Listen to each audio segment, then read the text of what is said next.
வணக்கம் பக்தர்களே. தில்லை என்று அழைக்கக்கூடிய பூலோக கைலாயமான சிதம்பரத்தில் குயவர் குலத்திலே அவதாரம் செய்தவர்தான் திருநீலகண்ட நாயனார்.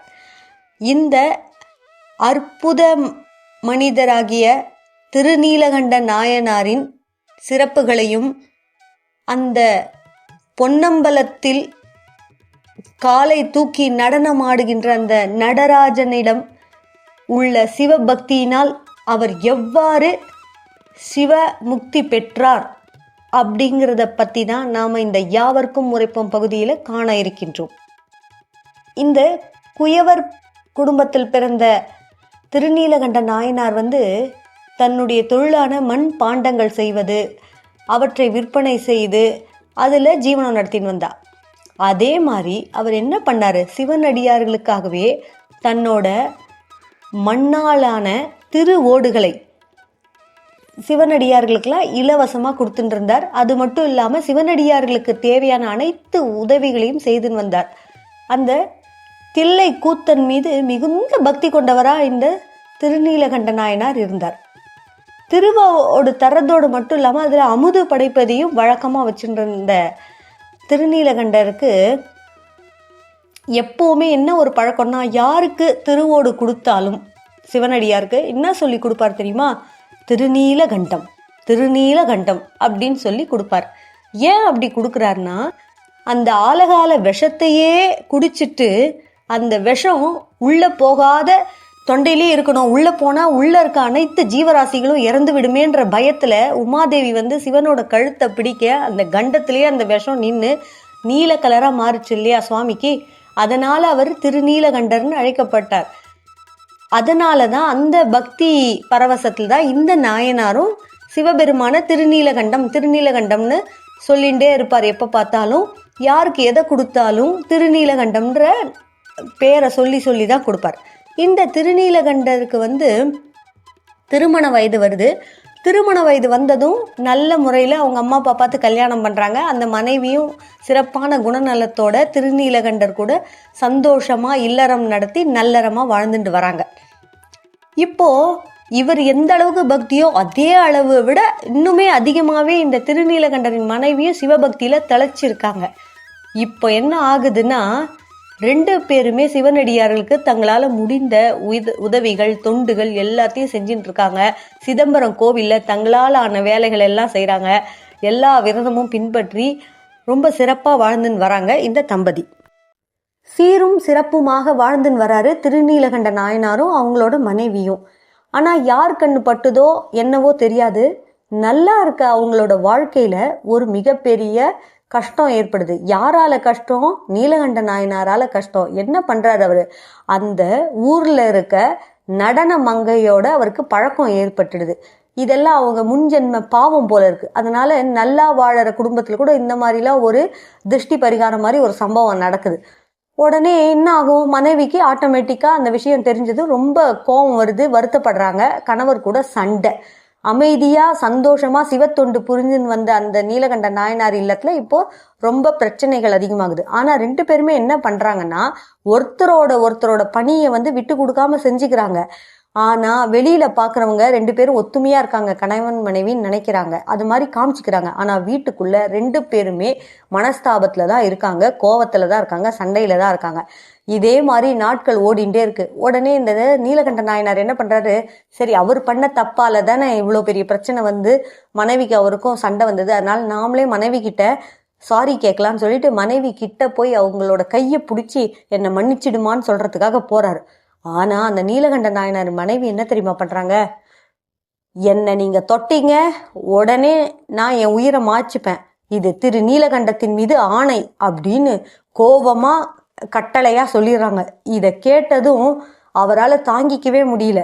சரி, எப்போ என் மனைவி திருநீலகண்டத்தின் மீதே ஆணையிட்டாலோ இப்போ நான் சொல்றேன், என் மனைவி மட்டும் இல்ல வேற எந்த பெண்ணையும் மனசால கூட நான் நினைக்க மாட்டேன், இது நான் வணங்குற திருநீலகண்டத்தின் மீது ஆணை அப்படின்னு அவரும் ஒரு ஆணையை எதிராணையை சொல்லிடுறாரு.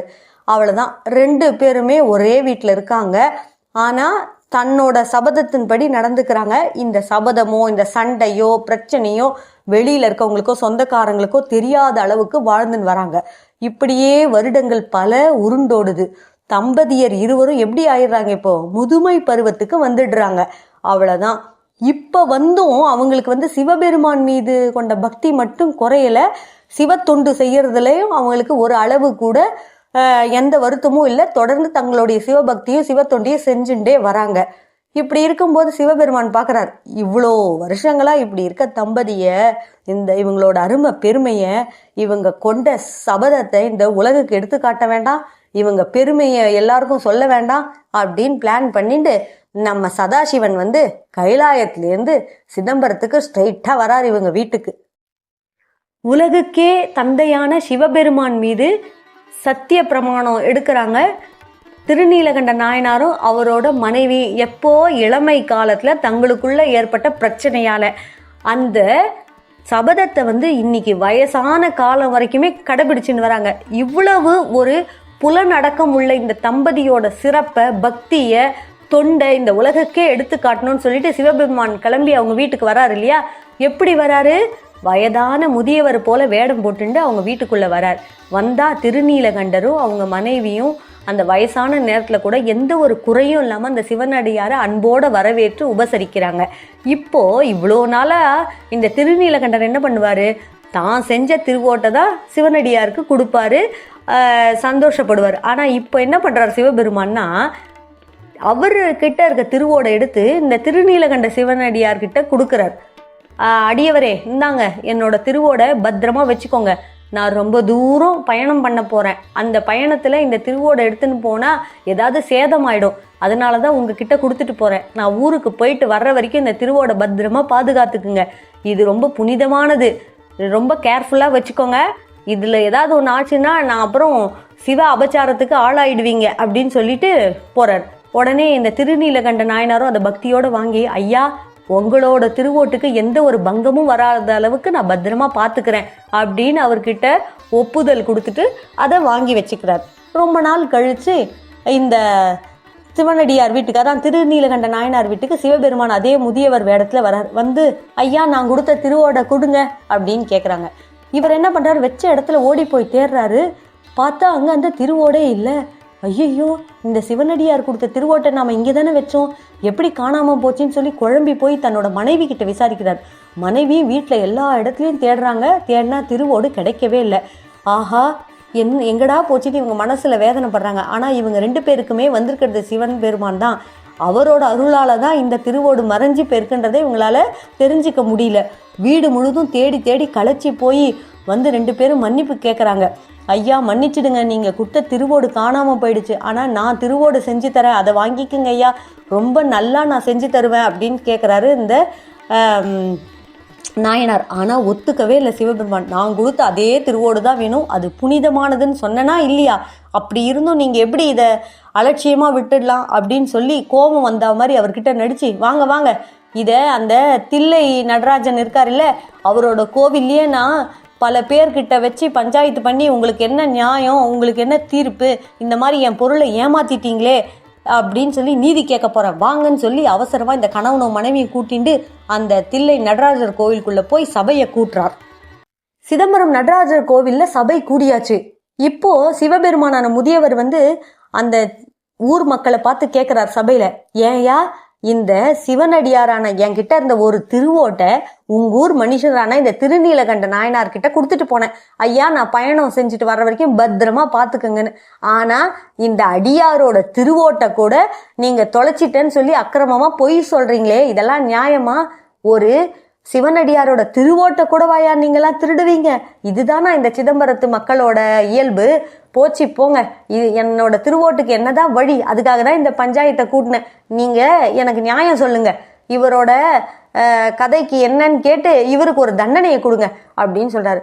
உடனே சபையில இருந்தவங்க எல்லாரும் பார்த்துட்டு பெரிய மனுஷங்கள்லாம் திருநீலகண்டர்கிட்ட சொல்றாங்க, ஏன்பா அவரோட திருவோடை எடுத்த, தயவு செய்து கொடுத்துருப்பா, இந்த திருவோடு காணும்னு நீ சொன்னதால அவர் பத்தியா ஊரையே நம்மளையே தப்பா சொல்றாரு, உலகத்துல இருக்கவங்க இதெல்லாம் கேட்டா என்ன நினைப்பாங்க நம்ம சிதம்பரத்தை பத்தி, நம்ம மக்களை பத்தி, தயவு செய்து கொடுத்துறேன் திருநீலகண்டா அப்படின்னு சொல்றாங்க.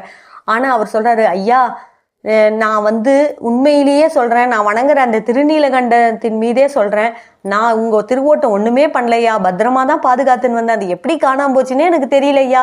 இதை நான் உறுதி பண்ணணும், இதை மெய்யின்னு நீங்கள் நம்புவீங்கன்னா நான் என்ன செஞ்சால் நீங்கள் நம்புவீங்க அப்படின்னு சொல்லி கேட்குறாரு. அதுக்கு சிவபெருமான், ஆஹா சொல்கிறேன் அதை செய்கிறீங்களா அப்படின்னு சிரிச்சுட்டே கேட்குறாரு. சொல்லுங்க ஐயா, நீங்கள் எது சொன்னாலும் நான் செய்கிறேன் அப்படின்னு கேட்குறாங்க தம்பதி. அப்போது உங்களோட புத்திரனை வச்சு சத்தியம் பண்ணுங்க, அப்பதான் நான் நம்புவேன் அப்படின்னு சொல்றாரு. உடனே இவங்க 2 பேரும் ஒருத்தர் முகத்தை ஒருத்தர் பார்த்துட்டு, ஐயா எங்களுக்கு புத்திர பாக்கியமே இல்லை ஐயா, புத்திரனே இல்லாத எங்களுக்கு நாங்க எப்படி புத்திரன் மேல சத்தியம் பண்றது, வேற வழி இருந்தா ஏதாவது சொல்லுங்க ஐயா அப்படின்னு கேக்குறாங்க. சரி, குழந்தை இல்லையா, சரி விடுங்க, இப்போ புத்திரன் இல்லைன்னா என்ன, உன் மனைவி இருக்கால, உன் மனைவியோட கையை பிடிச்சிட்டு இந்த குளத்துல மூழ்கி சத்தியம் செய், அப்போ நான் ஒத்துக்கிறேன் அப்படின்னு சொல்றாரு. ஆனா இவர் என்ன சொல்றாரு, யோசிக்கிறாரு, எங்களுக்குள்ள சண்டை இருக்கே, இது எப்படி நம்ம ஊரு வெளியில சொல்றது, மனைவியை நாம தான் தொடமாட்டோம் சத்தியம் பண்ணியிருக்கோம், அவ்வளவு நம்மளை தொடமாட்டா, எப்படி நாம செய்யறதுன்னு யோசிச்சுட்டு என்ன பண்றாரு, ஐயா நான் தனியா குளத்துல மூழ்கி சத்தியம் செய்யறேன், அவளும் தனியா குளத்துல மூழ்கி சத்தியம் செய்வா, ஆனா 2 பேர் தொடமாட்டோம் அப்படின்னு சொல்றாங்க. அப்போ உடனே இந்த சிவபெருமான் என்ன சொல்றாரு, ஐயா சபையோரே நல்லா கேளுங்க, என்னோட திருவோட்டையும் தொலைச்சிடுறாங்க, மனைவியோட கையை பிடிச்சின்னு குளத்துல மூழ்கி சத்தியம் செய்யின்னு சொன்னாலும் அதுக்கும் ஒத்துக்க மாட்டாங்க. அப்போ நிஜமாவே என்னோட திருவோட்டை இவங்க தான் எடுத்தாங்கன்னு ஒத்துக்க சொல்லுங்க, நானு பேசாம போயிடுறேன். மனைவி கையை பிடிக்க வெறியா இப்படி சொல்றாரு, அப்போ இவர் சொல்றது பொய் தானே அப்படின்னு கேட்கிறார் சிவபெருமான். உடனே சபையில இருந்தவங்களாம், ஏயா உன்னோட மனைவி கையை பிடிச்சி தானடா குளத்துல முழுக சொல்றாங்க, மூழ்கி சீக்கிரமா ஒத்துக்கோயேன் காணோன்னு சொல்றத அப்படின்னு எல்லாரும் சத்தம் போடுறாங்க. சிவனான இந்த முதியவர் சத்தம் போடுறாரு, சீக்கிரம் குளத்துல இறங்கி சத்தியம் பண்ணு அப்படின்னு கத்துறாரு. அதனால பயந்து போய் இவர் என்ன பண்றாரு, தன் மனைவியோட குளத்துக்குள்ள மூழ்கி சத்தியம் பண்றதுக்கு தயாராகிறார். ஆனா அவர் ஒரு மூங்கில் கழிய ஒரு பக்கத்துல ஒரு முனைய திருநீலகண்ட நாயனார் பிடிச்சிக்கிறார், மற்றொரு முனையை தன்னுடைய மனைவியை பிடிச்சிக்க சொல்றாரு. 2 பேரும் இந்த மூங்கில் கழியை பிடிச்சிட்டு குளத்துக்குள்ள மூழ்க போறாங்க. அப்போ மேல இருந்து பாக்குற இந்த முதியவர் என்ன பண்றாரு, கரை மேல இருந்து சத்தம் போடுறாரு, ஏன்பா உன்னோட மனைவி கரங்களை பிடித்து கொண்டு நீ குளத்துல மூழ்கி சத்தியம் பண்ணுன்னு சொன்னேன், நீ என்னன்னா கழிய வச்சுட்டு மூழ்கிற அப்படின்னு சத்தம் போடுறாரு. உடனே அவர் ஆஹா நாம இத்தனை நாளா நமக்கும் நம்ம மனைவிக்கும் உள்ள சண்டையை வெளில சொல்லாம இருந்தோம், ஆனா இப்ப இதை சொல்ல வேண்டிய கட்டாயத்துல இருக்கோம், நாம சிவபெருமான் மீதே சத்தியம் பண்ணில நாம 2 பேரும் விரதத்தை கடைபிடிக்கிறோம், அதனால இப்ப எல்லாருக்கிட்டையும் இந்த உண்மையை சொல்லலாம்னு சொல்லி அவங்க இளமை பருவத்துல கணவனுக்கும் மனைவிக்கு என்ன சண்டை வந்தது, ஏன் ஒருத்தருக்கு ஒருத்தரை இத்தனை நாள் வரைக்கும் தொடாமலே இருக்காங்க அப்படின்ற எல்லா விஷயத்தையும் சபையினர் முன்னால சொல்லிடுறாரு இந்த திருநீலகண்ட நாயனார். அதனால தாங்க என் மனைவியை நான் தொடர்றதுக்கு யோசிக்கிறேன், நாங்க சத்தியம் பண்ணது யார் மேல தெரியுமா, அந்த திருநீலகண்டத்தின் மீதே நாங்க சத்தியம் பண்ணிட்டோம், அதனால நாங்க ஒருவருக்கு ஒருவர் தொடமாட்டோம் அப்படின்னு சொல்லிட்டு குளத்துக்குள்ள மூழ்கி எழுந்துக்கிறாங்க தம்பதி. எழுந்தா எப்படி இருக்காங்க, கரையில இருக்கவங்க எல்லாம் அவங்கள பார்த்து அப்படியே ஆச்சரியப்பட்டு போய் உறைஞ்சி போய் நிக்கிறாங்க அதிர்ச்சியில. ஏன்னா முதியவராக இருவரும் குளத்துல மூழ்கினாங்க சிவன் சொன்னதுக்காக. இப்போ வெளியில வரும்போது பார்த்தா 2 பேரும் இளமை கோலத்துல இருக்காங்க அந்த தம்பதி. அப்போ எல்லாரும் ஆச்சரியப்படாம பிரமிச்சு போய் நிக்காம எப்படி இருப்பாங்க. இதை பார்த்ததும் அந்த திருநீலகண்ட நாயனார் அந்த அடியவரை தேடுறாரு மேல, அவர் தானே நம்மளை குளத்துல மூழ்கி எழுந்துக்க சொன்னார் சொல்லி சுத்தி முத்தி பாக்குறாரு. பார்த்தா அந்த அடியவரை காணவே காணோம். அப்போதான் வானத்துல சிவபெருமான் தன் மனைவி மகேஸ்வரியோட காட்சி அளிக்கிறார். காட்சி அளிச்சுட்டு என்ன தெரியுமா சொல்றாங்க, இளம் வயதிலிருந்தே புலனை வென்றவர்களே, இனிமே நீங்க இதே இளமை பொலிவுடனே எம்மை விட்டு நீங்காது இருப்பீங்க அப்படின்னு சொல்லி அருள்றார். அவங்க தம்பதி மேல அப்படியே பூ மாறி பொழியறது. எல்லாரும் சந்தோஷப்பட்டு சுவாமி அம்பாளையும் கருணியை பார்த்து அப்படியே கையெடுத்து வணங்குறாங்க. அதிலிருந்து இந்த திருநீலகண்ட நாயனாரும் அவரது மனைவியாரும் பூமியில எல்லாருக்கும் சிவனடியார்களுக்கெல்லாம் தொண்டு செய்கிறது, சிவன் கோவிலில் சென்று சுவாமிக்கு தேவையான அத்தனை கைங்கரியத்தையும் செய்கிறதுலேயே தங்களுடைய காலத்தை இந்த பூமியில் கழித்துட்டு இறுதியில் சிவனடியை போய் சேர்ந்தார்கள் திருநீலகண்ட நாயனாரும் அவரது மனைவியும். இதுதான் திருநீலகண்ட நாயனாரின் திருக்கதை. ஓம் நம சிவாய.